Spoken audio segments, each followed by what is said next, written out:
మహావీర్ ఒక రూమ్ లో లాక్ అయిపోయి ఉంటాడు. మరోవైపు మ్యాచ్ కూడా స్టార్ట్ అవ్వబోతుంది. గీత వాళ్ళ నాన్న ఎక్కడున్నాడు అని చెప్పి వెతుకుతూ ఉంటుంది. మరోవైపు మహావీర్ తలుపుని పగలగొట్టడానికి చాలా ట్రై చేస్తాడు, కానీ తలుపు ఓపెన్ అవ్వదు. మ్యాచ్ స్టార్ట్ అవ్వగానే ఫస్ట్ రౌండ్ లో గీత 3 పాయింట్లు గెలిచి ఫస్ట్ రౌండ్ గెలుస్తుంది. సెకండ్ రౌండ్ స్టార్ట్ అయ్యే ముందు మహావీర్ ని వెతకడానికి గీత వాళ్ళ అన్నయ్య వెళ్తాడు. కానీ ఎంత వెతికినా మహావీర్ కనిపించకపోవడంతో అతను తిరిగి స్టేడియంలోకి వచ్చేస్తాడు. మరోవైపు మహావీర్ అలసిపోయి కూర్చుంటాడు. సెకండ్ రౌండ్ లో గీత కూడా బాగా ఆడుతూ ఉంటుంది.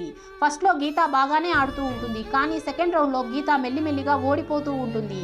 ఊరి వాళ్ళందరూ టీవీలో ఈ మ్యాచ్ ని చూస్తూ ఉంటారు. అప్పుడే గీత సెకండ్ రౌండ్ లో ఓడిపోతుంది. గీతాకి స్టేడియంలో తన నాన్న లేడు అని చెప్పి చాలా బాధగా ఉంటుంది.